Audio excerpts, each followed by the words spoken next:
യേശു മിശിഹായ്ക്ക് സ്തുതിയായിരിക്കട്ടെ. ഇന്ന് നമ്മൾ ധ്യാനിക്കുന്നത് മത്തായിയുടെ വിശുദ്ധ സുവിശേഷം 16-ാം അധ്യായം 24 മുതൽ 28 വരെയുള്ള വാക്യങ്ങളാണ്. യേശുനാഥൻ ശിഷ്യന്മാരോട് അരുളി ചെയ്യുകയാണ്, ആരെങ്കിലും എന്നെ അനുഗമിക്കാൻ ആഗ്രഹിക്കുന്നുണ്ടെങ്കിൽ അവൻ തന്നെ പരിത്യജിച്ച് തൻ്റെ കുരിശുമെടുത്ത് എൻ്റെ പിന്നാലെ വരട്ടെ എന്ന്. എന്നിട്ട് അവിടെ നിന്ന് ചോദിക്കുന്നൊരു ചോദ്യമുണ്ട്, ഈ ലോകം മുഴുവനും നേടിയാലും സ്വന്തം ആത്മാവിനെ നഷ്ടപ്പെടുത്തിയാൽ അവൻ എന്ത് പ്രയോജനമാണ്? ഈ സുവിശേഷ ഭാഗങ്ങൾ ഒത്തിരി അധികം മനുഷ്യരെ ക്രിസ്തുവിലേക്ക് അടുപ്പിച്ചിട്ടുള്ള ഒരു സുവിശേഷമാണ്. ഒത്തിരിയധികം പേർക്ക് മനസ്സാന്തരങ്ങൾ കൊടുത്തിട്ടുള്ള ഒരു സുവിശേഷ ഭാഗമാണ്. അപ്പോൾ ഈ സുവിശേഷം നമ്മളോട് ആവർത്തിച്ച് പറയുന്നത്, ക്രിസ്തുവിനെ അനുഗമിക്കാൻ ഞാൻ എൻ്റെ കുരിശ് വഹിക്കേണ്ടതായിട്ടുണ്ട്. ഈ സുവിശേഷത്തിൽ പറയുന്ന കുരിശ് എന്ന് പറയുന്നത് നമ്മൾ കാണുന്ന കുരിശ് എന്ന സങ്കല്പമല്ല.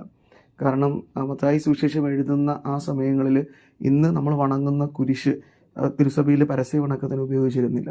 അപ്പോൾ എന്താണ് കുരിശെന്ന അർത്ഥത്തിൽ ഇവിടെ ഉപയോഗിക്കുന്നത്? അത് നിൻ്റെ ജീവിതത്തിൻ്റെ പ്രതിസന്ധികൾ, നീ കടന്നു പോകുന്ന അല്ലെങ്കിൽ അവരന് വേണ്ടി നീ സഹിക്കുന്ന സഹനങ്ങളൊക്കെയാണ്.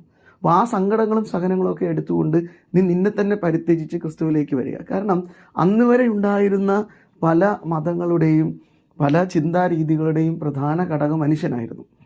അവൻ്റെ നേട്ടങ്ങളെയും അവൻ്റെ വെട്ടിപ്പിടുത്തലുകളെയും ഒക്കെയാണ് അവർ പ്രാധാന്യം നൽകിയിരുന്നത്. ഒരു മനുഷ്യനെ അനുഗ്രഹം എന്ന് അവർ കരുതിയിരുന്നത് തന്നെ ജീവിതത്തിൽ ഒത്തിരിയധികം സമ്പത്തുള്ള അധികാരങ്ങളൊക്കെയുള്ള മനുഷ്യരായിട്ടാണ് അവർ കരുതിയിരുന്നത്. അപ്പോൾ അവിടെയാണ് ക്രിസ്തു തൻ്റെ കുരിശെന്ന പാഠം പഠിപ്പിക്കുന്നത് ശിഷ്യന്മാരെ. പ്രത്യേകിച്ച് അവൻ തൻ്റെ ശിഷ്യന്മാരോടാണ് ഇത് പറയുന്നത്, തന്നെ അനുഗമിക്കാനിരുന്നവരോടാണ്.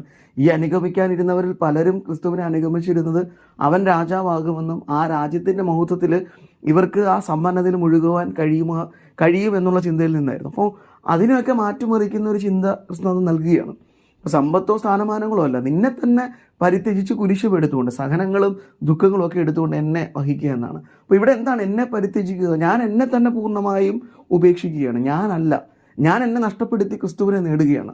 അപ്പോഴാണ് പൗലോസ് അപ്പോസ്തലൻ പറയുന്ന ആ വചനം നമ്മൾ ഓർക്കേണ്ടത്, ഞാൻ ക്രിസ്തുവിനെ പൂർണ്ണമായി സ്വീകരിക്കുമ്പോൾ, ഞാൻ എന്നെ തന്നെ മുഴുവനായി ഇല്ലാതാക്കി ഞാൻ ക്രിസ്തുവിനെ സ്വീകരിച്ച് ഞാൻ ക്രിസ്തുവായി മാറുകയാണ്. അപ്പോൾ കുരിശ് വഹിക്കുക എന്ന് പറഞ്ഞാൽ ക്രിസ്തുവായി തീരുക എന്നാണ്. കുരിശ് പലപ്പോഴും ഞാൻ വഹിക്കുന്നത് എനിക്ക് വേണ്ടി മാത്രമല്ല, അവരന് വേണ്ടി കൂടെയാണ് എന്നുള്ളൊരു ചിന്തയാണ് സുവിശേഷം നമുക്ക് നൽകുന്നത്. അപ്പോഴാണ് ഈ ലോകത്തിൻ്റെ നേട്ടങ്ങളെക്കാൾ ഉപരി ആത്മാവിൻ്റെ നേട്ടത്തിന് ഞാൻ പ്രാധാന്യം കൊടുക്കുന്നത്. ഞാൻ എൻ്റെ ആത്മാവിനെ നഷ്ടപ്പെടുത്താതെ അതിനെ സ്ഥിരപ്പെടുത്തുന്നത് ക്രിസ്തുവിന് വേണ്ടി ഞാൻ എന്നെ തന്നെ ഇല്ലാതാകുമ്പോഴാണ്. ഇവിടെ ഈ എന്നെ തന്നെ പരിത്യജിക്കുക എന്നുകൊണ്ട് ഉദ്ദേശിക്കുന്നത് ലോകത്തിൻ്റെ സുഖമോഹങ്ങളെക്കുറിച്ചാണ്.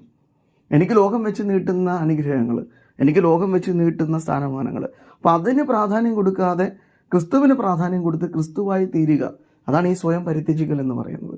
ഞാൻ സെൽഫ് സെൻറ്റേഡ് ആകാതെ ക്രോസ് സെൻറ്റേഡ് ആവുകയാണ്. ക്രിസ്തുവും അവൻ്റെ കുരിശും അവൻ നൽകുന്ന ആ വചനമൊക്കെ എൻ്റെ ജീവിതത്തിൻ്റെ ഭാഗമായി മാറുക എന്നതാണ്. ഈ തിരുവചനം ധ്യാനിക്കുമ്പോൾ എന്നെ തന്നെ പൂർണ്ണമായി ഉപേക്ഷിച്ച് ക്രിസ്തുവായി തീരാൻ അവൻ്റെ കുരിശ് വഹിക്കാനുള്ള കൃപ നൽകണമേ എന്ന് നമുക്ക് പ്രാർത്ഥിക്കാം. യേശുനാഥൻ അതിന് നമ്മെ സഹായിക്കട്ടെ. ആമേൻ.